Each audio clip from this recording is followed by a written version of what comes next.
78-year-old businesswoman, a widow, and a resident of Quezon City. What happened? At approximately, let me get the... Saan yung isa report? Yung time?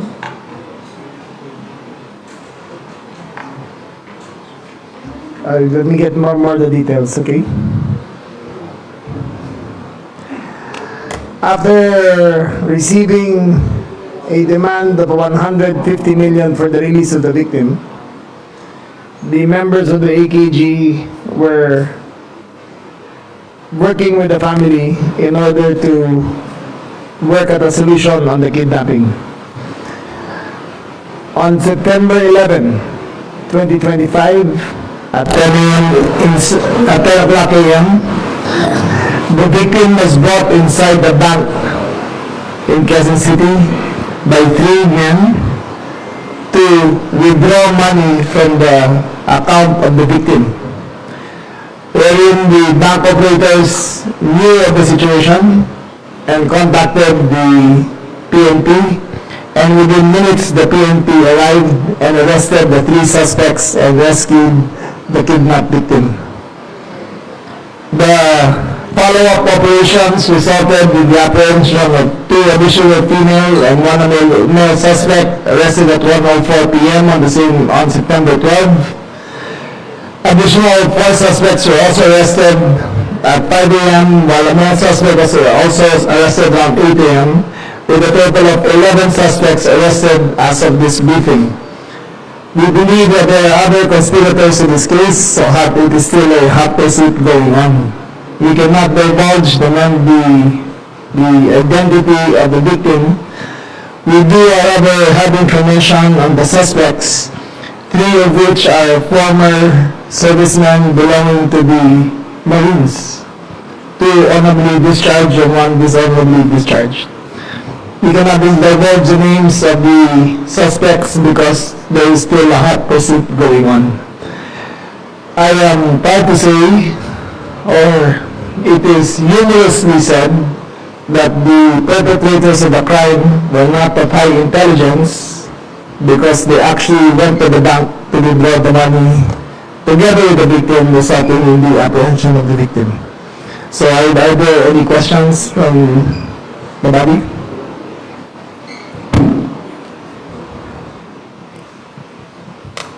So we shall now proceed with the question and answer portion. We will be given 1 question each and a follow-up if it's necessary. And we will start with Sir Alfred Alizon, sir, of People's Journal. Go ahead, sir. Yes.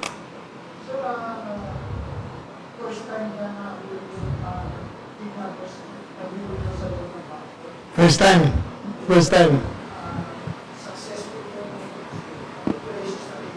Successful operation ng AKG kasi sinunod na yung protocols at and they were buying time hanggang nainit na yata yung mga kidnappers at pumunta ng diretso sa bangko eh. Pwede nga rin ng sinit o kung dito eh. Quantity of errors na mga... Pero safe to say yung mga response ng PNP natin, in less than 2 minutes on the call of the branch manager, dumating kagad yung mga respondents natin at nahuli kagad yung mga kidnappers. And within 1 day, nahuli lahat ng kanilang mga conspirators. So yung mga nahuling mga servicemen, former Marines, Discharged na sila. Tapos sila discharged na. 2 Marines pa, 2 Marines. 2 Marines and 1 Army. Discharged na sila. and first time ba nila itong nanidnap? Hindi pa kompleto ang tactical interrogations. Hinahanap pa namin kung sino ang mastermind nila. Pero safe to say, yung majority of the group na huli na namin. 3 females and 8 males.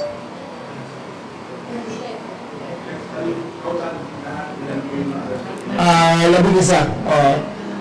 Within 12 hours of capturing the first suspect, the first 3, within 11 hours, nahuli na lahat ng mga suspects nila. In all operations. Yes, September 11. September 4 nakidnap yung victim, September 11 siya na-retrieve. 3 and 8, 3 females and 8 males. Ang headquarters nila ay nasa sinundan sila from Bacoor to Silang. Ang final na headquarters nila ay sa Laurel, Batangas. Next question, sir. May we request our friends from Manila to use the microphone, please. Karen Sinislan po, ABS-CBN. Sir, linawin ko lang po, nung nakita po siya ng September 2 or 4? 2 po ba? September 2? Apo. Paano po siya nakuha? Nasa sasakyan po ba siya noon? Wala po ba siyang We kasama? cannot divulge that, but galing siyang trabaho nung ginawa siya. And then, nung ilang araw po na nandun po siya sa kamay po ng mga suspect natin, may nabanggit. 9 days. But she was brought to the briefing apples and she was still in good health nung nakuha siya. Wala namang injuries sa katawan, wala namang, siyempre may psychological counseling pa rin, but so far as her health, she seems to be in good health. Tapos magkano nga po ulit yung ransom money? It started with 150 million, then they were trying to withdraw, I think, between 3 and 8 million pesos from the bank. So yung may... Ayun na, susubukan na lang, susubukan na lang, withdraw. Sir, anong background nung victim? Bakit siya naging target? Siya nga, tinigado na natin matatawag. Businesswoman siya, belonging to a large industrial family. They are involved in the manufacture of industrial goods. And she was kidnapped on her way out of her work. Sir, sabi ninyo kanina may iba pang perpetrators na hinahanap. Mga ilan po yung target natin na Nagta-tactical debriefing pa ngayon ng AKG and we will know more in the next few days kung sino pa ang involved. Okay. Yung sa 11 suspects po na accounted na natin, ano yung background nila, sir? May mga kinasangkutan na ba sila before na kaparehong Bine-verify pa namin, pero yung dalawa na military ay dishonorably discharged, yung isa discharged lang siya. Thank you, sir. Sir, good afternoon. Lahat po ba ng suspect na arrested Filipinos? Yes, Filipinos. Sir, dun sa 11 suspects, meron ba doon na kakilala ng biktima? Kasi usually yung mga... Lumalabas, wala siyang kilala. Ang hinahanap pa namin yung inside job kung paano nalaman na kung sino siya, wala sa loob ng kumpanya. Sir, kumusta yung victim ngayon? Okay naman siya, she's in good spirits, good health. In-examine siya pagkatapos, wala naman siyang medical conditions na dapat bahala. Sir, when you mentioned that the kidnapped victim is a businesswoman, was it purely for the money? Yes. That's why they kidnapped her? Yes. Wala nang ibang motive? Wala na iba, pero lang talaga. Oo. Okay. Okay? Okay ba? Sir, marami na po tayo mga cases ng kidnapping regarding sa mga businessmen. Wala naman po itong kaugnayan doon. I'd like to correct that. Ilan na tayo this year?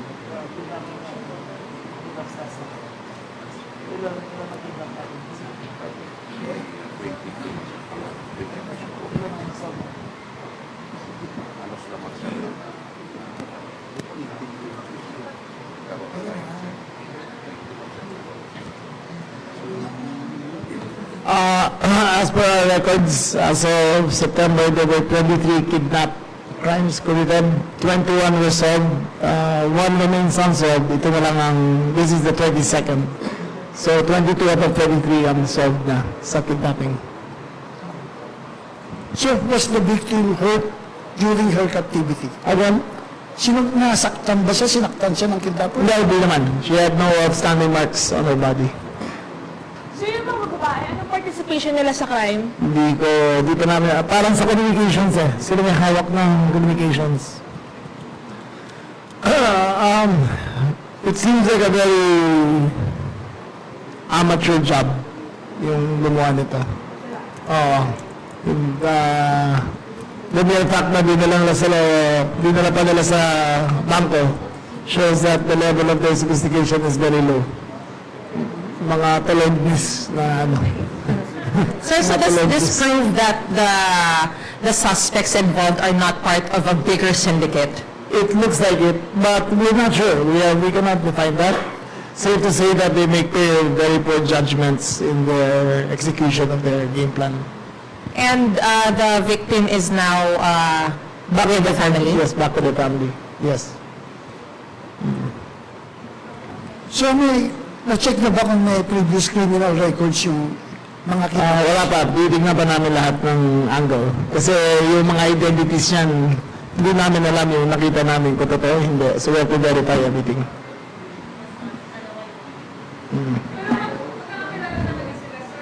Magkakilala talaga sila. One arrest after the other. Pag-arrest ng isa, sabi ko nasaan yung isa, kung nasaan yung isa, kung nasaan yung isa. So, ang follow-up ko prayer, I'd like to commend the AKG and the PNP because within several hours, nahuli nila lahat ng mga suspects. Main suspects. Natin sa mga suspects, sir, anyone that might be connected dun sa victim. Walang kasama sa inside job kung yun yung angulo. Wala sa inside job. Sila lahat ang paper. Hinahanap pa namin yung angulo kung saan yung information galing sa loob ng circle ng victim. So, sir, ito din yung possible din, ito lang yung first time nilang kidnap since We don't know. We don't know the exact background. All we do know is that due to the diligence, we were actually a minute away from them. We were tailing them. They were suspected. But hindi namin nakalain na ganun ang tactic na gagawin nila na papasok talaga sila ng bangko kasama ng victim. Sir, just to clarify, how did you learn about this incident? Was this reported or ano? No, the kidnapping? Oh, yes, The family reported it. The family reported, Yes. and in just a matter of hours, you were able to... The family reported the kidnapping from the start. So the AKG was working it from the start. And the incident was reported by the bank na ando doon yung kidnap suspect. And immediately we responded within, wala pang 2 minutes, ando doon na kagad yung responders niya. So paano nalaman ng bank officials na victim siya, sir? Kasi ando doon yung account niya. So in-alert na ng pamilya na ando doon yung to be on the lookout kung may withdraw ng pera under her name. So obviously, next time wag kang didiretso sa bangko. Ganun ba? Obviously, hindi kagalingan yung mga taon to. Pero magaling ang mga pulis natin na huli kagad nila. Kasi kung iba yan, kung walang response system, makakatakas pa rin yun eh, di ba? So, nakuha kagad. What does this show about the coordination between the police, the bank system, and the entire It shows that the entire ecosystem of law enforcement.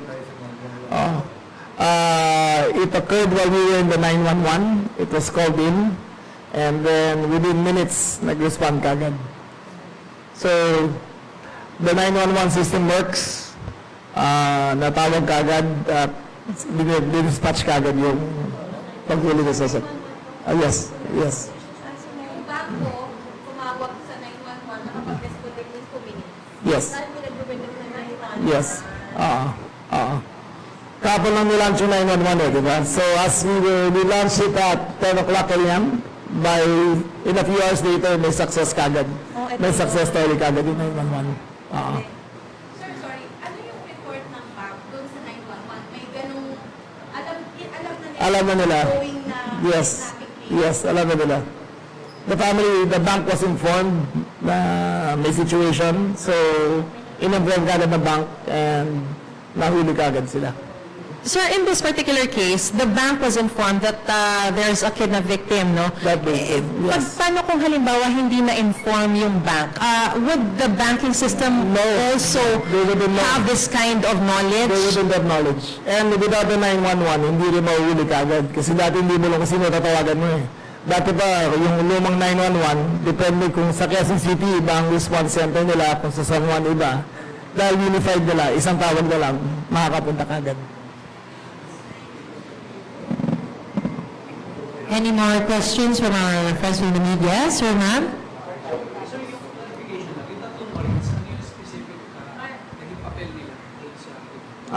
Sila yung kasama lang sa grupo na pumunta. We will give you the full details in a few days, basta tapos na yung debriefing nila. Sorry sir, doon sa 11 na nahuli, yung nasa bangko, sino sa kanila pinaka-leader nung yung nasa bangko, Sino ba ang yung kasama pinaka-leader? nila Sa sa tatlo? bangko ba? Wala sir ito, mga bantay lang ito sir. But ano, Parang ano eh, hindi namin alam ang exact story, pero parang hindi sila yung leader ng grupo. Sila parang parang ganun eh, parang isa doon sa 11 na nahuli, yung mastermind, parang doon, hindi pa namin alam, pero yung tatlong to, medyo ano eh, kulang-kulang ang isip kasi para gawin nila yung operations na ganun, diba? Sir, may nahuli bang baril, mga armas? Meron, saan ba yung... sir, lima sir. 5 firearms were recovered during the hunt. 1 long firearm and 4 pistols were recovered. And one replica gun. So yung Ayan, 4 hindi na part of the ransom, saan ko nakuha yan?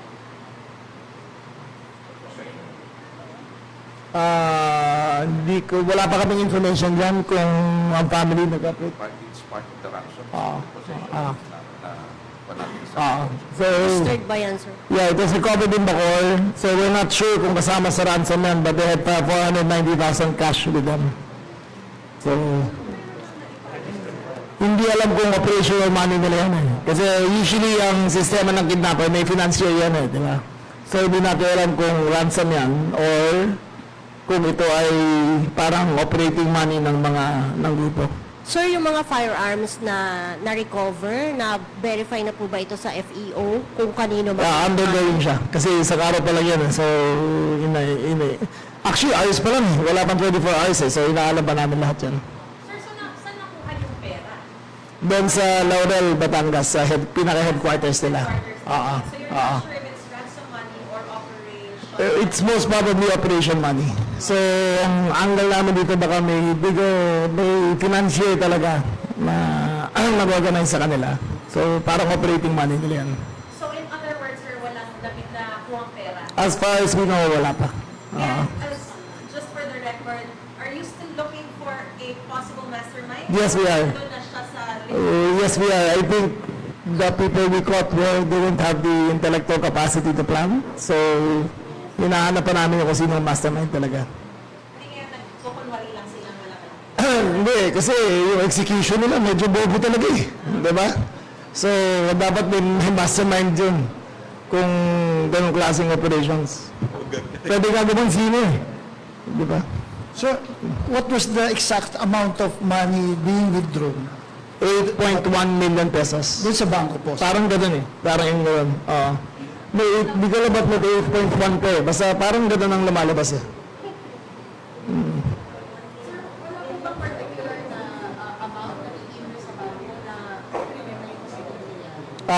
That was one of them. Kasi alam ko sa AMLA, if you withdraw more than 500,000 ba, may flag kagad yan. But the minute they saw the lady, dinelay lang nila yung kuwari nagdidila ng pera. Pero tinatawag na yung mga responders para dumating. Okay? Okay. So if there are no other questions, we will now hear the closing statement of our SRLG, sir. Okay, thank you very much. I'd like to congratulate the PNP and the AKG for their fine work. I'd also congratulate the 911 system for having its first victory. And I'd also like to encourage the public. Please use the Unified 911. Wala with tawi-tawi hanggang mulo. Pwede ko kayo tumawag, isang numero na lang, maabot nyo po ang mga first responders natin. Thank you very much. First day of trial, we had 11,000 calls. On second day of operations, 58,000. So, yung today, wala pa kami numbers. At the end of the day, may report ako. Pero 58,000 yung kahapon na tawag. 30% prank callers. 30%. So mag-iisip kami na basta warning rin to the public. Basta mag-prank call kayo sa 911, naka-flag na yung number nyo. So kung tumawag kayo ng emergency, hindi na kayo papansinin ulit. So kung may mangyari sa pamilya nyo, kung may mangyari sa bahay nyo, kung nasusunog ang bahay nyo, basta nag-prank kayo, last priority na kayo nasasagutin ng 911 system. Okay? One strike lang yun, sir. One strike and you're out. Okay? Thank you very much. Sir. Ladies and gentlemen, our SILG Secretary Juanita Victoria